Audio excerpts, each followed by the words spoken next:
بسم اللہ الرحمن الرحیم۔ صرف 5 منٹ کا مدرسہ قرآن و حدیث کی روشنی میں 10 رمضان المبارک۔ نمبر 1، اسلامی تاریخ۔ حضرت عیسیٰ علیہ السلام کے معجزات۔ اللہ تعالی نے حضرت عیسیٰ علیہ السلام کو نبوت کی تصدیق کے لیے بہت سے معجزے عطا فرمائے تھے۔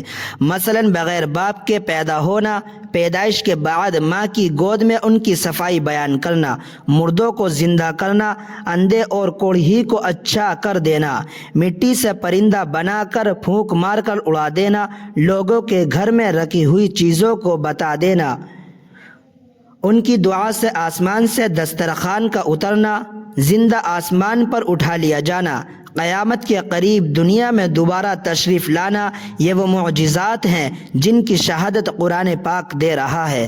جب حضرت عیسیٰ علیہ السلام نے لوگوں کو توحید و ایمان کی دعوت دینی شروع کی تو آپ کی محبت و عقیدت اور قبولیت میں دن بدن اضافہ ہوتا جا رہا تھا، مگر یہودی قوم اس دعوت و شہرت کو اپنے لیے بڑا خطرہ سمجھنے لگے، اس لیے کہ انہوں نے بادشاہ وقت کو اپنا ہم خیال بنا کر قتل کرنے کا منصوبہ بنایا۔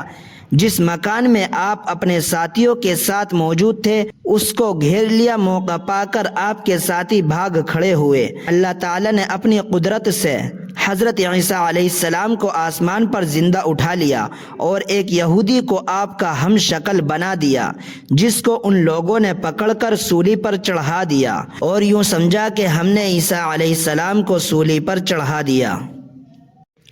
نمبر 2، حضور صلی اللہ علیہ وسلم کا معجزہ، دعا کی قبولیت۔ حضرت ابو ہریرہ رضی اللہ عنہ نے ایک دن رسول اللہ صلی اللہ علیہ وسلم سے عرض کیا، میں آپ سے بہت سی حدیثیں سنتا ہوں لیکن بھول جاتا ہوں، تو رسول اللہ صلی اللہ علیہ وسلم نے فرمایا، اپنی چادر پھیلاؤ۔ میں نے اپنی چادر پھیلائی تو آپ صلی اللہ علیہ وسلم نے ہاتھ سے ایک لپ اس میں ڈالا اور فرمایا، اپنے بدن سے لگا لو۔ میں نے اپنے بدن سے لگایا، اس روز سے میں آپ صلی اللہ علیہ وسلم کی کوئی حدیث نہیں بھولا۔ نمبر 3، ایک فرض کے بارے میں، نماز کا درجہ۔ رسول اللہ صلی اللہ علیہ وسلم نے فرمایا، جس کا وضو نہیں اس کی نماز نہیں، اور جو نماز نہ پڑھے اس کا کوئی دین نہیں۔ نماز کا درجہ دین میں ایسا ہے جیسے سر کا درجہ بدن میں ہے، یعنی جس طرح سر کے بغیر انسان زندہ نہیں رہ سکتا، اسی طرح نماز کے بغیر دین زندہ نہیں رہ سکتا۔ نمبر 4، ایک سنت کے بارے میں، شب قدر کی دعا۔ حضرت عائشہ رضی اللہ عنہا نے عرض کیا، یا رسول اللہ، اگر مجھے معلوم ہو جائے کہ شب قدر کون سی ہے تو اس رات میں کیا دعا کروں؟ رسول اللہ صلی اللہ علیہ وسلم نے فرمایا، یہ دعا کرنا، اللہم انکا عفو تحب العفو فاعف عنی۔ ترجمہ، اے اللہ، بے شک تو معاف کرنے والا ہے اور معاف کرنے کو پسند کرتا ہے، لہذا مجھے بھی معاف فرما دے۔ نمبر 5، ایک اہم عمل کی فضیلت، نماز اشراق پڑھنا۔ رسول اللہ صلی اللہ علیہ وسلم نے فرمایا، جو شخص فجر کی نماز با جماعت پڑھے پھر اپنی جگہ پر بیٹھ کر اللہ تعالیٰ کا ذکر کرتا رہے یہاں تک کہ سورج طلوع ہو جائے، پھر 2 رکعت اشراق کی نماز پڑھے تو اس کے لیے ایک مکمل حج و عمرہ کا ثواب ہوگا۔ نمبر 6، ایک گناہ کے بارے میں، کفر و شرک کا نتیجہ جہنم ہے۔ قرآن میں اللہ تعالیٰ فرماتا ہے، جو بھی اللہ کے ساتھ شریک ٹھہرائے گا اس پر اللہ تعالیٰ نے جنت حرام کر دی ہے اور اس کا ٹھکانہ جہنم ہے، اور ایسے ظالموں کا کوئی مددگار نہیں ہے۔ نمبر 7، دنیا کے بارے میں، دنیا کی چیزیں ختم ہونے والی ہیں۔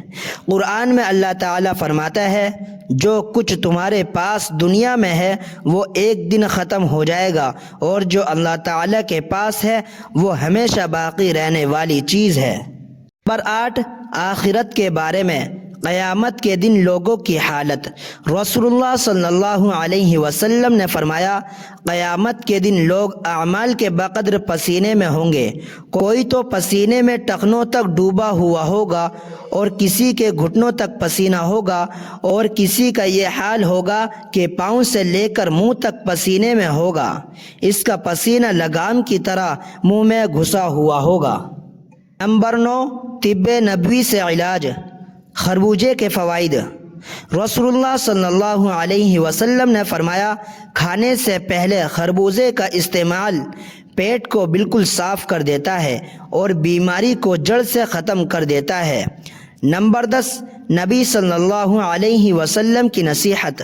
رسول اللہ صلی اللہ علیہ وسلم نے فرمایا، اے عائشہ، نرمی اختیار کرو، کیونکہ اللہ تعالی خود مہربان ہے اور نرمی اور مہربانی کرنا اس کو بہت پسند ہے، اور نرمی پر وہ اتنا دیتا ہے جتنا کہ سختی اور اس کے علاوہ پر نہیں دیتا۔